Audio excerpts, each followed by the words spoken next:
there's an idea around American porn actresses that they make a ton of money, and some of them certainly do, especially now with OnlyFans. Is it the same in Japan? Like, is the pay pretty good? I would say, oh, actually, we have a new law where it makes the pay. It recently passed this month. Makes the pay. I'm going to talk before that law, just my own experience. Okay.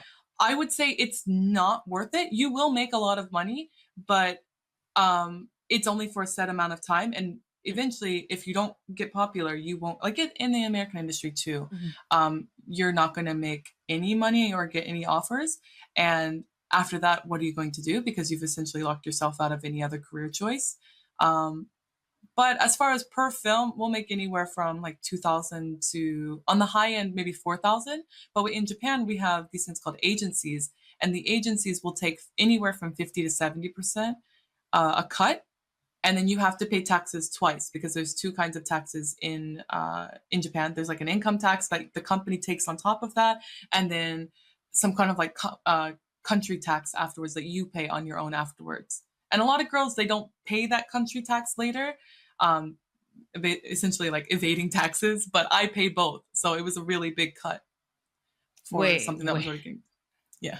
Agencies take 50 to 70%? Yes. So if you get $1,000 for a film, you walk away with just 500 smackaroos. Yep.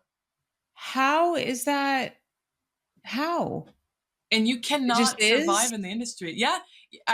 You cannot join the industry without an agency. I'm freelance now, but only because I made a huge name for myself and was able to leave that and keep my name, June Lovejoy. The agency doesn't get to keep that. That's my name. And I was able to move forward in the industry, but you cannot just debut by yourself. You have to go through an agency. Like, companies will not touch you.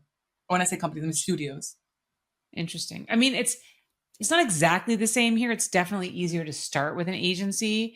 But if a beautiful girl, if a beautiful girl was to write to me and say, especially when I had my own studio, I mostly just shoot for like Brazzers and Twisties now, but I would actually probably refer her to them.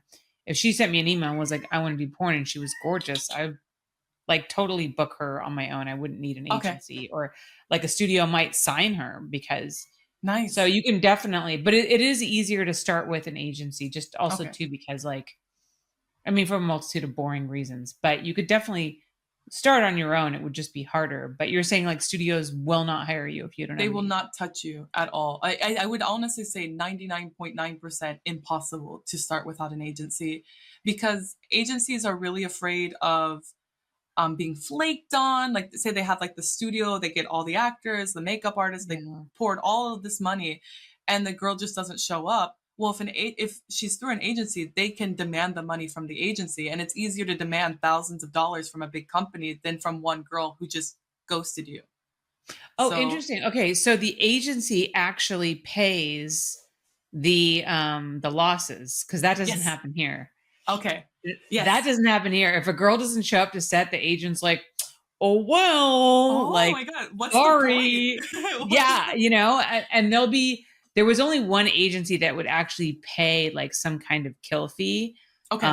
But it was only like a couple $100. But otherwise, they'll be like, oh, well, sorry. Well, here's who else I have. But yeah, they 100% do not cover your losses. Absolutely not. And they will represent a girl who will flake continually. And there's quite a few girls in the industry with this reputation. And if you work in porn, I don't need to say their names. You know who I'm talking about. There are some girls who, like, you book them and you're like, will she show up? I don't know. Like, it's a crapshoot. Oh my God. Yeah. You get yeeted out of the industry so fast if you pull that here in Japan, no matter how beautiful, talented, how many fans you have, because it's expensive. Yeah, I know. You of all people know. I wish that we were a little bit stricter about it, because there are some girls that are just like, but they're popular and they're beautiful, but they like may or may not show up. Like, they are well known to be flaky, and fucking studios will still book them and wait around and hope they show up. And yeah, and they'll still get work. They will I not get love blacklisted. It's crazy. being here because I feel like I'm learning because I don't know anything about the American industry except from what I hear, maybe from like Melody Marks or maybe a little bit other like porn star friends. Uh, I that is insane. Yeah. So that's why studios will not want to touch just some random beautiful, no matter how beautiful she is. They'll say, Mm, "Oh, we can introduce you to a nice agency," and then go through them. mhm, There are good things about being in an agency. You don't ever really. No way. Actually, that's a lie. You still have to show your private information to the studio when you sign a contract. I was going to think mhm. maybe there's a level of anonymity, but no, there's no reason. Like agencies are just dumb. Honestly, I think they're the worst part Mm. of the industry in Japan. Yeah, they can be problematic here too. And then you get some shady agents that it's better now, I feel like. Okay, okay, good. Honestly, ever since OnlyFans came along too, Yeah, and girls have a lot more personal like yeah. agency, the agents are a little bit better.